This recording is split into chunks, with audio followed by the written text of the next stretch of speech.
The handcuffs snapped shut like a trap in the middle of a quiet street. "Stop resisting!" One of the cops barked, yanking General Vanessa Hill's arm behind her back. Her face didn't change, even as the metal dug into her wrists. People nearby gasped as she was shoved onto the hood of the police car. She stood tall, even bent over, her military posture still strong. Then, in a calm and cold voice, she said, "You have no clue who you just arrested. But in 20 minutes, you'll both be begging to keep your jobs." Her words hung heavy in the air. No one knew it yet, but this moment would destroy the careers of two officers and shake the entire police department. General Vanessa Hill wasn't just anyone. She had spent over 2 decades leading soldiers, planning high-level missions, and earning medals for bravery most people couldn't even imagine. She had just returned from a top-secret assignment overseas, the kind regular folks never hear about. That morning, she was supposed to report to the Pentagon for a debriefing. But first, she decided to grab a coffee like anyone else. Dressed in simple clothes, with no signs of her rank showing, she looked like a normal woman. But make no mistake, Vanessa was one of the highest-ranking military leaders in the country. She had faced war zones and dangerous missions, but nothing prepared her for this, being treated like a criminal in her own country. And the men who handcuffed her? They had no idea they'd just made the biggest mistake of their careers. The trouble started the moment Vanessa Hill stepped out of her car. She was driving a clean black luxury sedan, nothing unusual for someone of her status. But to the two cops watching from across the street, she looked suspicious. One of them whispered, "That car doesn't look like it belongs to her." The other nodded. They followed her into the parking lot, then stopped her before she could even reach the coffee shop door. "We need to ask you a few questions," one said, already placing a hand on his belt. Vanessa stayed calm and asked, "What's the problem?" The answer came sharp, "You fit the description." She asked what description, but they didn't answer. Instead, they demanded ID and began circling her like she was a threat. Then, without warning, they grabbed her arms and forced on the cuffs. One of them smirked. That was the moment Vanessa stopped being a quiet citizen and started fighting back with everything she knew. Even with her hands cuffed behind her back, General Vanessa Hill didn't panic. She looked around and spotted a young woman watching nearby, holding her phone. "I need you to dial a number," Vanessa said calmly. "Repeat after me." The woman hesitated, but something in Vanessa's voice made her trust her. Vanessa spoke a string of numbers, slow and steady. The phone rang twice. Then a firm voice answered, "Pentagon emergency line." The officers froze. Vanessa raised her voice just enough so both cops could hear. "This is General Vanessa Hill. Badge numbers 4872 and 5193 have detained me without cause. I want immediate confirmation of their authority." The taller cop's face turned pale. For the first time, they realized they were in serious trouble. Static came through the radio, then panic. "All units, stand down. I repeat, stand down."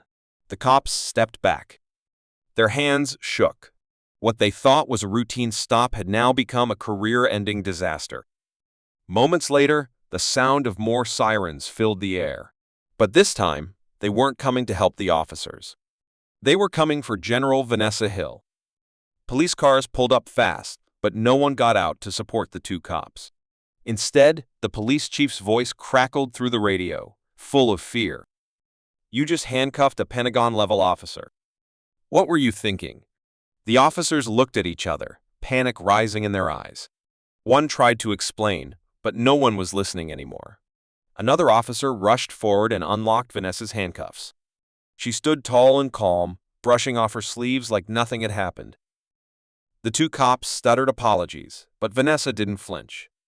She picked up the phone again and said, "Secretary, I want a full review of their records, every stop, every complaint." Then she turned to the officers and said, "You messed with the wrong woman today." And just like that, their fate was sealed. By the time the sun went down, both officers were suspended. News crews showed up outside the station, cameras rolling. Reporters called it one of the biggest mistakes in local police history. People online were already talking, sharing the story, demanding justice. But General Vanessa Hill didn't stop there. She made sure their records were pulled and every past stop was investigated. Complaints that had been ignored were now being taken seriously. By the end of the week, both officers were officially charged. Vanessa didn't raise her voice or make a scene. She let the truth speak louder than anything else. The next morning, she walked through the doors of the Pentagon like nothing had happened. But across the country, people saw the footage of her standing tall, her calm voice, and the officers being led away in handcuffs. It was clear, even out of uniform, she held more power than they ever would. And no one would forget what she did. The next day, General Vanessa Hill walked through the tall glass doors of the Pentagon like a true leader. She wasn't angry or bitter, she was focused. As she entered the building, big news screens showed the officers being walked out of the station in handcuffs. Reporters shouted questions. Headlines read, "General wrongfully arrested," and "Justice for Vanessa Hill." People all over the country were talking about it. Some were shocked. Others were proud. Many said they finally saw what real strength looked like. But Vanessa didn't need praise. She'd fought battles bigger than this. She knew who she was, and now, so did the world. Her story reminded everyone that respect should never depend on skin color or uniform. She had turned a moment of injustice into a powerful lesson.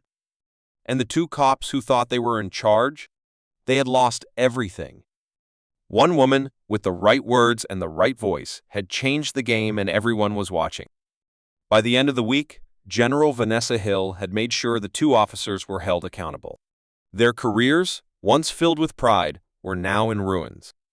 News reports flooded in, showing footage of their walk of shame, cuffed and escorted by officers. They were no longer the authority figures they once thought they were. As for Vanessa, her impact went far beyond the headlines. People started talking about respect, equality, and how one person can stand up and change everything. Across the nation, people were praising her for her calm strength in a moment that could have easily turned violent. The officers had broken the law, and Vanessa's call to the Pentagon made sure their actions wouldn't go unnoticed. She didn't need to raise her voice to make her point. In the end, she showed the world that power wasn't in the uniform, but in knowing who you are and standing up for what's right.